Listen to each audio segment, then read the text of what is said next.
तो भैया UP board exam 2026 बहुत ज़्यादा नज़दीक आ चुका है।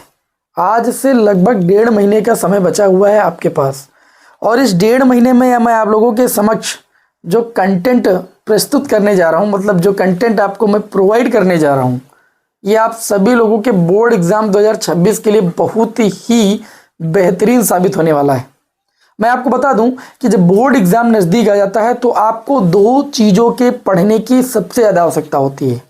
नंबर 1, प्रीवियस ईयर जो भी पेपर होते हैं उनको सॉल्व करने की बहुत ज़्यादा ज़रूरत होती है, अर्थात जो मॉडल प्रश्न पत्र होते हैं उनको सॉल्व करने की बहुत ज़्यादा आवश्यकता होती है। कारण क्योंकि जो मॉडल प्रश्न पत्र होता है उसी के जैसा पेपर आपके बोर्ड एग्ज़ाम में आता है, तो जितने ज़्यादा मॉडल पेपर सॉल्व कर लेते हैं उतना ही ज़्यादा आपकी तैयारी अच्छे से हो जाती है। दूसरी चीज़, फिजिक्स विषय में आप लोगों को न्यूमेरिकल अच्छे से आना बहुत ज़रूरी होता है, और जैसे मैंने पिछले साल आप लोगों को 99 न्यूमेरिकल की सीरीज प्रोवाइड की थी, सेम वैसे ही इस बार भी मैं आप सभी लोगों को एक नई न्यूमेरिकल की सीरीज प्रोवाइड करने जा रहा हूं। अब आप लोगों को हम लगातार जो है मॉडल पेपर, महत्वपूर्ण प्रश्न की क्लास, ठीक है, और जो क्या कहते हैं महत्वपूर्ण न्यूमेरिकल या न्यूमेरिकल की जो सीरीज आपको प्रोवाइड करने जा रहे हैं, क्योंकि काफ़ी सारे विद्यार्थियों का कमेंट आ रहा था, तो वो मैं प्रोवाइड करने जा रहा हूं। अब आपके पास 1.5 महीने का समय बचा है, तो जनवरी भर तो मैं लगातार आपको क्लासें बिल्कुल प्रोवाइड करने ही वाला हूँ, जिससे आप लोगों के अंदर मजबूती बन जाए, ठीक है। और फरवरी में आगे के दिनों में मैं प्रयास करूंगा कि आप लोगों को ज़्यादा से ज़्यादा मॉडल प्रश्न पत्र मतलब जो है सॉल्व करा सकूं। वैसे भी मैं इस समय मॉडल प्रश्न पत्र आपको सॉल्व कराना स्टार्ट कर ही रहा हूं।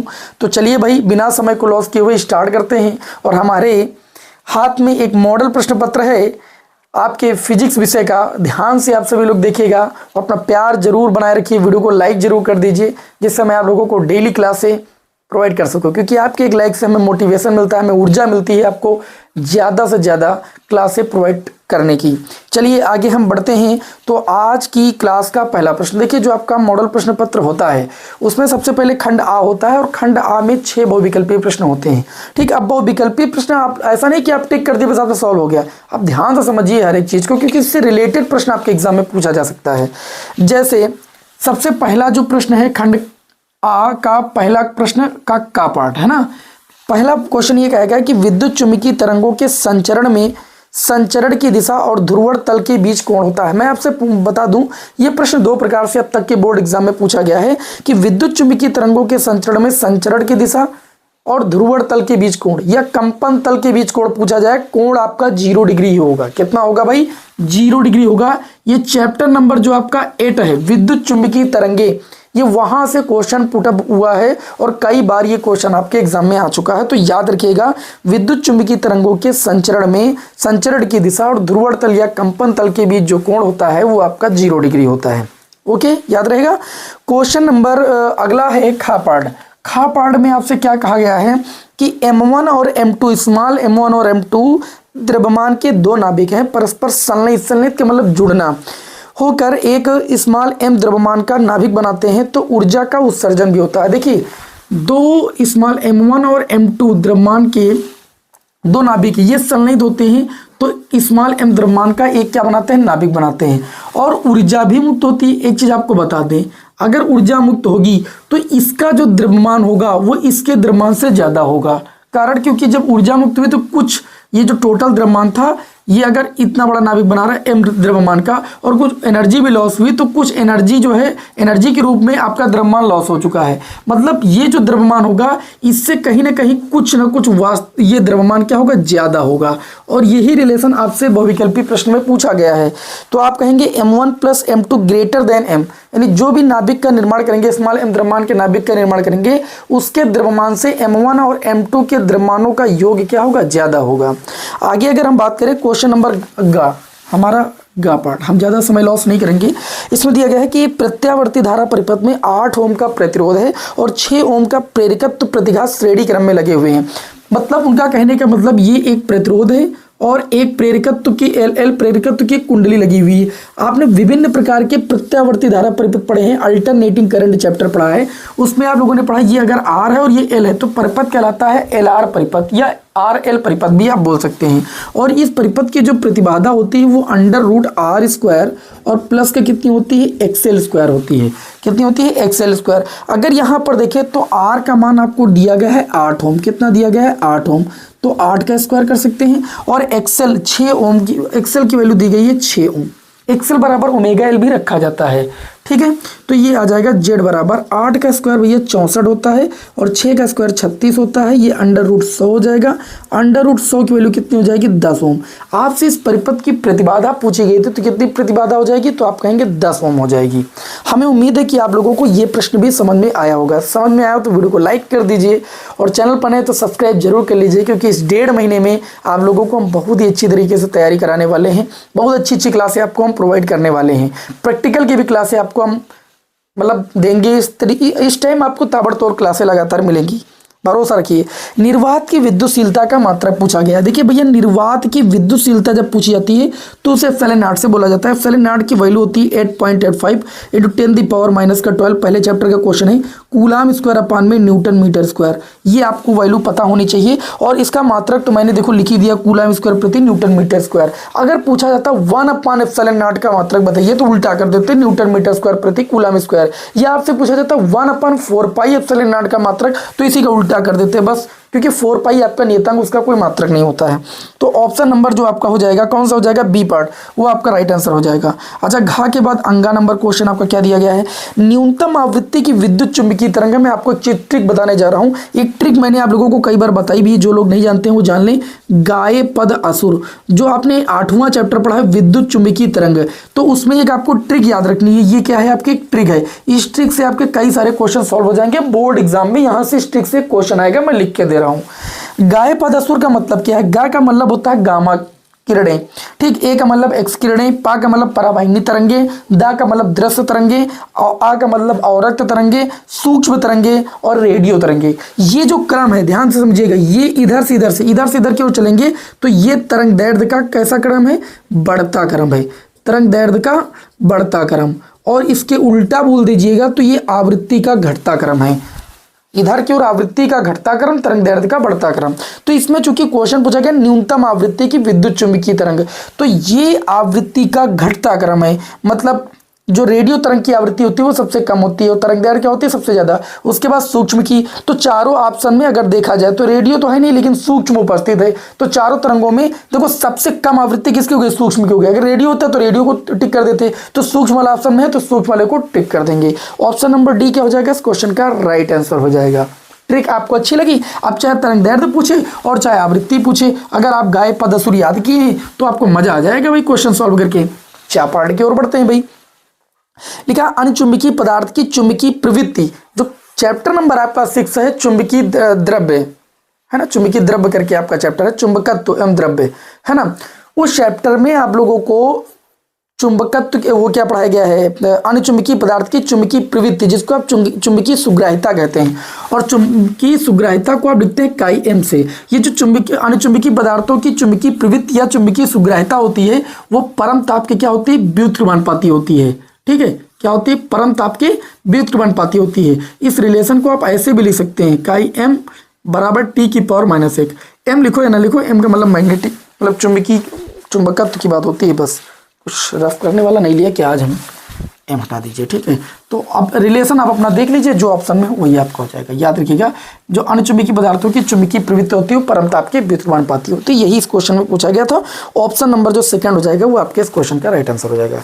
तो फिजिक्स के पेपर में इस तरीके से आपको क्वेश्चन मिलते हैं। सबसे पहले बहुविकल्पी, उसके बाद आ जाते हैं दूसरे के का पार्ट के ऊपर। ठीक, धीरे धीरे सॉल्व करा रहे हैं, परेशान मत होइए, धैर्य रखिए। आपको बहुत अच्छे से क्लास आपको प्रोवाइड की जा रही है। अगला जो क्वेश्चन है, खंड बा, पूर्ण आंतरिक परावर्तन किसे कहते हैं। अब मैं आपको एक चीज बता दूं, पूर्ण आंतरिक परावर्तन, सब लोगों ने देखिए ये चीजें कॉपी पर लिखी, मैं आपको क्या कर रहा हूं, समझा रहा हूं, यहीं पर याद करा रहा हूं। ठीक है, पूर्ण आंतरिक परावर्तन क्या होता है, इसका मैं किरण आरेख आपको बता रहा हूं। देखिए, ऊपर वाला माध्यम अगर आपका हो गया सघन और नीचे वाला माध्यम हो गया आपका विरल। अपवर्तन की गणना तो पढ़े हो ना। तो अगर देखिए प्रकाश किरण सघन माध्यम से विरल माध्यम में जाती है तो ये अभिलंब से दूर हटती है। क्या हटती है, अभिलंब से दूर हटती है। आप सभी को पता है कि आपतित किरण और अभिलंब के बीच कोण कौन सा बनता है, आपतन कोण। और अभिलंब और अपवर्तित किरण के बीच कौन सा एंगल बनता है, अपवर्तन कोण, जिसको आर से आप लिखते हैं। ठीक है। तो जब प्रकाश किरण सघन माध्यम से विरल माध्यम में जाता है तो अभिलंब से दूर हटता है। ठीक, दूसरी कंडीशन क्या है, ध्यान से समझिए। ऊपर आपका सघन माध्यम ये, अब इस आपतन कोण का मान हम इतना बढ़ा दें, इस आपतन कोण का मान आई का मान इतना बढ़ा दें कि ये वाली जो प्रकाश किरण है वो इस वाली लाइन पर आ जाए, मतलब इसी पर आ जाए ऐसे। ठीक, अगर इस पर आ जाएगी तो इस स्थिति में जो आपका अपवर्तन कोण आर हो जाएगा वो आपका 90 डिग्री हो जाएगा। क्या हो जाएगा, 90 डिग्री हो जाएगा। तो अगर हम आपतन कोण आई का मान इतना बढ़ा दें कि अपवर्तन कोण आर 90 डिग्री हो जाए कि तो ये आपतन कोण जो कहलाता है वो आपका कहलाता है क्रांतिक कोण सी। क्या कहलाता है, क्रांतिक कोण सी। अब आ जाती है तीसरी कंडीशन की स्थिति। तीसरी कंडीशन की स्थिति क्या होती है कि ये अब क्रांतिक कोण कहलाएगा। कब क्रांतिक कोण कहलाएगा, जब अपवर्तन कोण का मान 90 डिग्री होगा। अपवर्तन कोण का मान 90 डिग्री होगा तो उस स्थिति में जो आपतन कोण होगा वो क्रांतिक कोण कहलाएगा। अब आपतन कोण का मान क्रांतिक कोण से भी ज्यादा करेंगे हम और ज्यादा बढ़ाएंगे तो ये किरण ऊपर निकल जाएगी, मतलब विरल माध्यम में आएगी नहीं, जिस माध्यम में उसी माध्यम में वापस हो जाएगी। और इस घटना को हम लोग कहते हैं पूर्ण आंतरिक परावर्तन। अर्थात आपतन कोण का मान जब क्रांतिक कोण से हम लोग क्या कर देते हैं, अधिक कर देते हैं, तो प्रकाश किरण विरल माध्यम में ना जा करके सघन माध्यम में ही वापस लौट जाती है और इस घटना को हम कहते हैं पूर्ण आंतरिक परावर्तन। और एग्जाम में कई बार क्वेश्चन पूछा गया है पूर्ण आंतरिक परावर्तन की शर्तें। तो पहली शर्त तो ये है कि जो प्रकाश होना चाहिए वो सघन माध्यम से विरल माध्यम में जाना चाहिए। दूसरी शर्त यह है कि आपतन कोण का मान क्रांतिक कोण से अधिक होना चाहिए। ये पूर्ण आंतरिक परावर्तन की दो शर्त हैं। ठीक, एग्जाम में ये शर्तें कई बार एग्जाम में पूछी गई हैं। इस क्वेश्चन को रट्टा मार लीजिए। पूर्ण आंतरिक परावर्तन क्या होता है, आप कहेंगे जब क्रांतिक कोण का मान सघन माध्यम में स्थित आपतन कोण का मान क्रांतिक कोण से जब अधिक कर देते हैं तो प्रकाश किरण विरल माध्यम में न जाकर के उसी माध्यम में वापस लौट आती है और इस घटना को हम लोग क्या कहते हैं, पूर्ण आंतरिक परावर्तन। ठीक है, किरण आरेख मैंने आपको तीनों बना के बता दी, यही बनाने। आगे देखिए खापाड़। खापाड़ में समस्थानिक और समभारिक नाभिकों में क्या बताया गया है, मतलब देखिए नाभिकों का वर्गीकरण आप लोगों ने पढ़ा होगा। क्या पढ़ा होगा भाई, नाभिकों का वर्गीकरण। तो यहाँ पर नाभिकों के वर्गीकरण में समस्थानिक, समभारिक, समन्यूट्रॉनिक ये चीजें आप लोगों ने पढ़ी है ना। तो इसमें से दो चीजें पूछी गई, एक समस्थानिक पूछी गई है और एक समभारिक पूछी गई है। तो समस्थानिक क्या होता है, समस्थानिक आप बोलेंगे समस्थानिक और समभारिक में याद रहे, समस्थानिक में एक ही तत्व के मतलब तत्व एक ही प्रकार का, एक ही तत्व के वे नाभिक जिनके परमाणु क्रमांक समान हो और परमाणु भार या हम कह सकते हैं द्रव्यमान संख्या भिन्न भिन्न हो, वो क्या कहलाते हैं, समस्थानिक कहलाते हैं। एग्जाम्पल के लिए आपके सामने लिख रहा हूं, प्रोटियम 1H1, 1H2 और 1H3, प्रोटियम, ड्यूटेरियम, ट्राइटियम। ये देखिए समस्थानिक आपस में, इन तीनों में देखेंगे तो परमाणु क्रमांक समान है और द्रव्यमान संख्या अलग अलग है, तो ये क्या कहलाएगा, समस्थानिक कहलाएगा। क्या कहलाएगा भैया, समस्थानिक कहलाएगा। तो समस्थानिक में क्या लिखेंगे, एक ही तत्व के वे परमाणु, एक ही तत्व के वे नाभिक जिनमें परमाणु क्रमांक समान हो और द्रव्यमान संख्या भिन्न भिन्न हो, तो वे कहलाते हैं समस्थानिक। ठीक, और भी एग्जांपल आपके सामने लिख सकते हैं, जैसे 92 यूरेनियम 235, ठीक, और 92 यूरेनियम 236, ये भी क्या है आपस में, समस्थानिक है। क्लोरीन का उदाहरण ले सकते हैं, 17 क्लोरीन 35 और एक कौन सा है एग्जाम्पल आपके सामने हम लिखे दे रहे हैं, फिलहाल आपको लिखना है तो लिख सकते हैं। एक है आपका क्लोरीन का Cl, देखिए मैं आपके सामने लिख देता हूँ, 17Cl35, 17Cl37, इसमें भी परमाणु क्रमांक समान है ना, और तत्व भी एक ही तत्व के ऐसे नाभिक जिनके परमाणु क्रमांक समान और द्रव्यमान संख्या भिन्न भिन्न हो, क्या कहलाते हैं, समस्थानिक। अब बात आती है समभारिक की।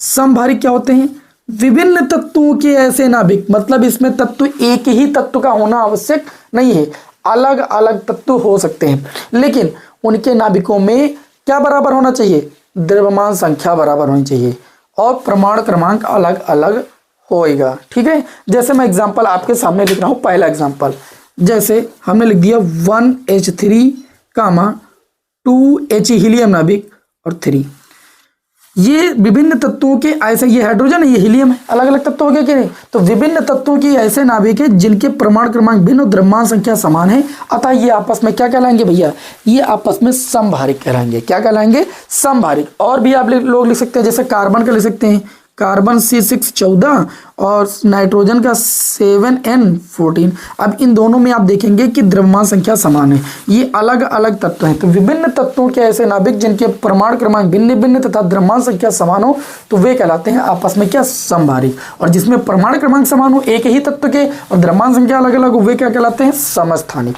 और जिसमें न्यूट्रॉनों की संख्या समान हो वह क्या कहलाते हैं, सम न्यूट्रॉनिक। न्यूट्रॉनों की संख्या कैसे आती है, द्रव्यमान संख्या से प्रोटॉनों की संख्या को घटा करके।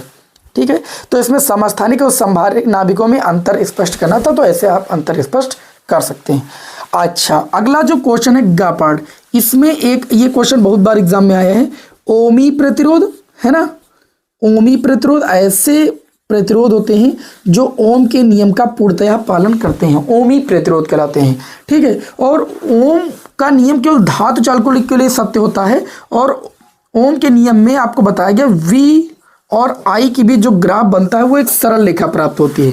यानी V और I के बीच जो ग्राफ बनता है वो एक सरल रेखा इसलिए प्राप्त होती है क्योंकि V और I का रेशियो हर जगह नियत रहता है। ठीक, उसके बाद इसमें एक और बात पूछी गई अनओमी प्रतिरोध की। तो अनओमी प्रतिरोध ऐसे प्रतिरोध होते हैं जो ओम के नियम का पूर्णतया पालन नहीं करते हैं। जैसे एग्जांपल में अर्धचालक, इसमें जैसे आ जाता है आपका डायोड वाल्व। एग्जाम्पल में मैं लिख के दे रहा हूं, एग्जाम में कई बार एग्जाम्पल भी पूछा गया है। टार्च का बल्ब, ये अनओमी प्रतिरोध में आता है। और इसका जो ग्राफ, चूंकि ये ओम के नियम का पूर्णतया पालन कर नहीं करते हैं, तो V और I के बीच जो इसमें ग्राफ मिलता है वो कुछ ऐसे ही मिलता है। तो ये ओमी और अनओमी प्रतिरोध का क्या है भाई, इन्होंने पूछा गया ओमी और अनओमी प्रतिरोधों के लिए वोल्टता और धारा के बीच ग्राफ। तो ओमी प्रतिरोधों में V और I के बीच ग्राफ एक सरल रेखा प्राप्त होती है और अनओमी प्रतिरोध में V और I के बीच ग्राफ कुछ ऐसे प्राप्त होता है। ठीक है, क्योंकि ये ओम के नियम का पूर्णतया पालन नहीं करता है। चलिए भाई, फिलहाल अब आगे हम लोग बढ़ते हैं बिना समय को लॉस किए हुए। आगे अंगा पार्ट पर बढ़ेंगे, चा पार्ट पर बढ़ेंगे। क्वेश्चन देखिए बहुत अच्छे अच्छे हैं। ठीक है, बस आपको समय देना है। अब आप भागेंगे तो कुछ नहीं समझ आएगी, रुक करके थोड़ी देर समझने की कोशिश कीजिए। आज चूंकि व्हाइट बोर्ड पर काफ़ी दिनों के बाद लिख रहे हैं ना, मैं क्लास काफ़ी दिनों से दिया नहीं, तो थोड़ा सा आप देख पा रहे हैं एकदम सफ़ा नहीं मिट रहा है ना। लेकिन कोई बात नहीं, अब ये जब लगातार क्लासें आपको हम देंगे ना, एक एक दिन में 2-2, तब आपको साफ दिखेगा। आगे बढ़ते हैं। अंगा पार्ट, किसी प्रत्यावर्ती धारा परिपथ में वोल्टेज का समीकरण दिया गया है ना। V बराबर आपको दिया गया है 40 साइन और फिर दिया है 100 पाई टी वोल्ट। ये क्वेश्चन है आपका अंगा, और बोला जा रहा है कि यहाँ t सेकंड में है, समय वोल्टता ग्राफ उचित पैमाने के लिए पूर्ण चक्र के लिए बनाइए। मैं आपको अच्छे बता दूं, अगर इसकी तुलना ध्यान समझिए, अगर वोल्टता ग्राफ बना तुलना V बराबर V0 साइन ओमेगा t से करें, है ना, तो करने पर देखिए हमें क्या मिलेगा। ओमेगा के स्थान पर हमको वैल्यू मिल जाएगी 100 पाई। कितनी मिल जाएगी? 100 पाई। ओमेगा बराबर आप लोगों ने पढ़ा है 2 पाई एफ, बराबर ही हो जाएगा 100 पाई। पाई से पाई कैंसिल, 2 से 100 को काटेंगे 50 हो जाएगा। एफ बराबर कितना आ जाएगा? 50 हर्ट्ज। हमको आवृत्ति नहीं चाहिए, हमको आवर्तकाल चाहिए। तो आवृत्ति बराबर आवर्तकाल बराबर होता है 1/आवृत्ति। तो 1/50 बराबर आ जाएगा 0.02, क्योंकि पॉइंट लगाएंगे, जीरो बढ़ाएंगे, 0 50 दूना 100, तो ये आपका आ जाएगा 0.02 सेकेंड। तो चूंकि प्रत्यावर्ती धारा में जो ग्राफ बनता है वो कुछ ऐसे बनता है। प्रत्यावर्ती धारा का ग्राफ तो आप लोग जानते हैं। तो देखिए यहां से जब चलते हैं और यहां से यहां तक चलते हैं तो एक चक्र होता है। एक चक्र लगाने में जो समय लगता है वो उसे आवर्तकाल कहते हैं। और यहां पर जो समय होता है वो t/2 होता है। यहां पर जो समय होता है वो 3t/2 होता है। और फिर पूरा लगाएंगे तो ये आपका हो जाता है 2t।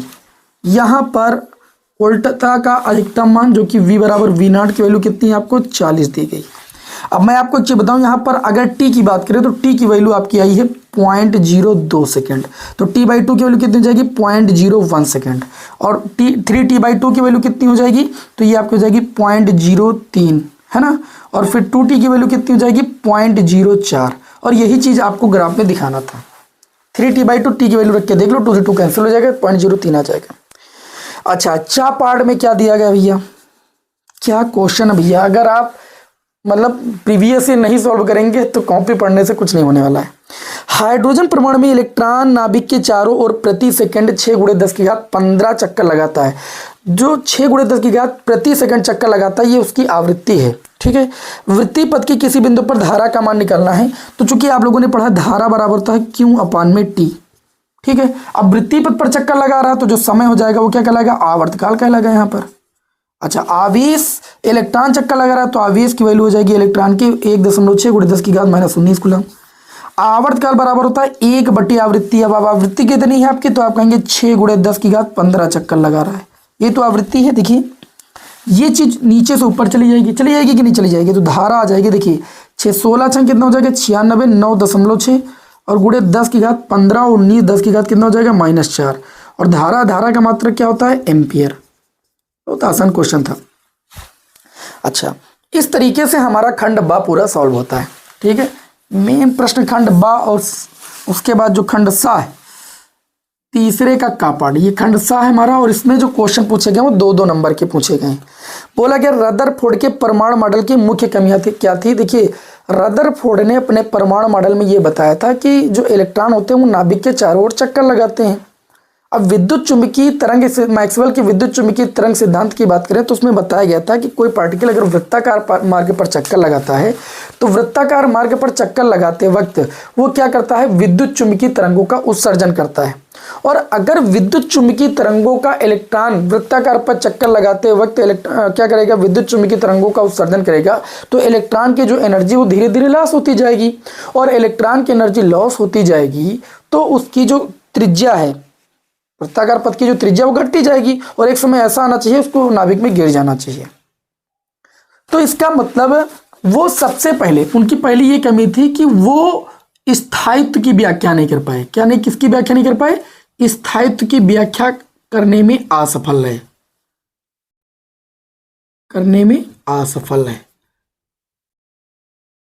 पहली कमी ये थी।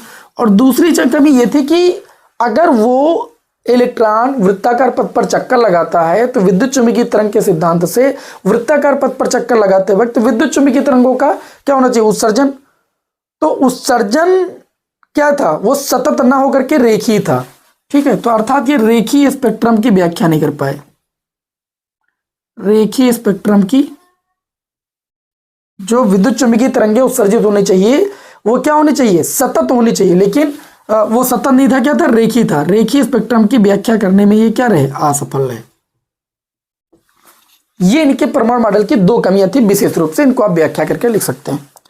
अच्छा, खा पार्ट, दूसरे का खा पार्ट, एक उत्तल लेंस, देखो ये आपके सामने फिगर बना हुआ है, ये उत्तल लेंस है, ये इसकी मुख्य अक्ष है,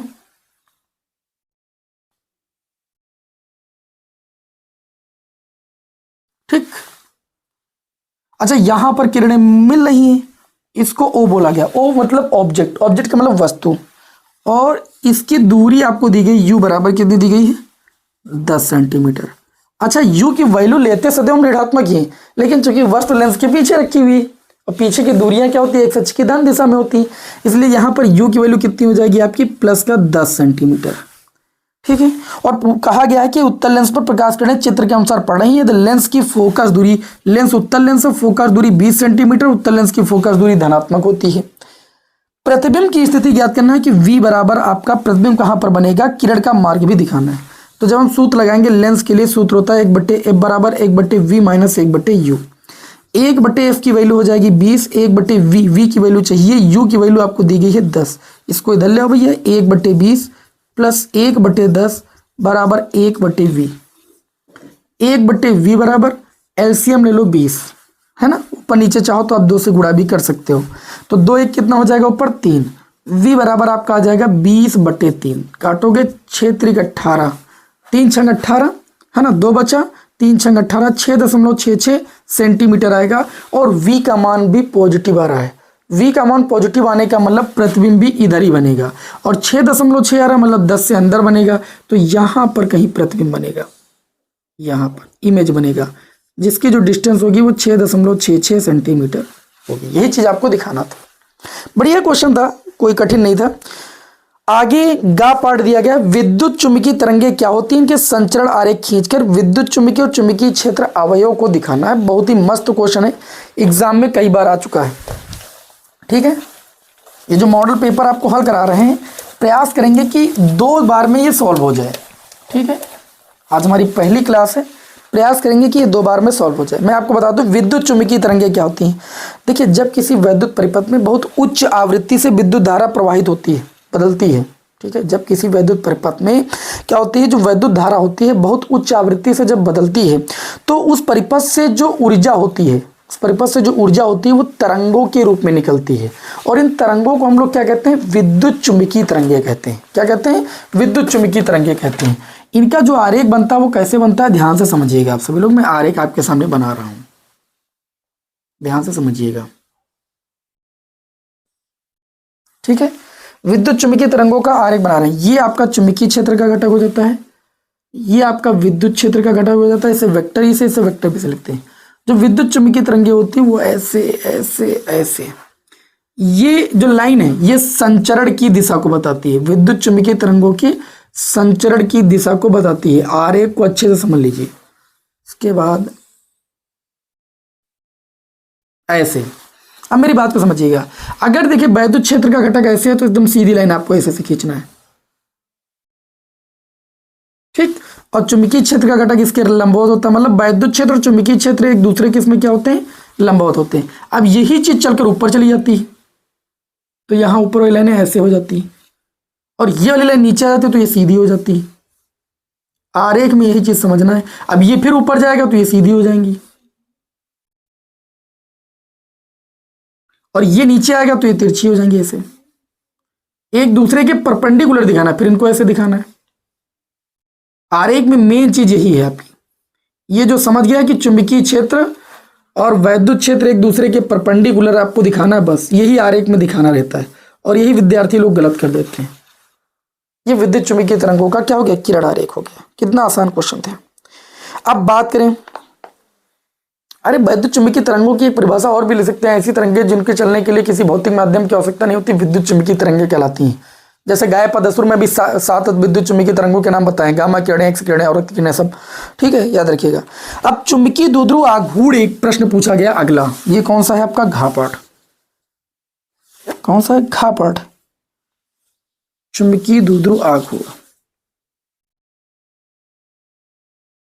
देखिए, चुंबकीय द्विध्रुव का बलयुग्म का आघूर्ण नहीं पूछा गया, चुंबकीय द्विध्रुव आघूर्ण पूछा गया।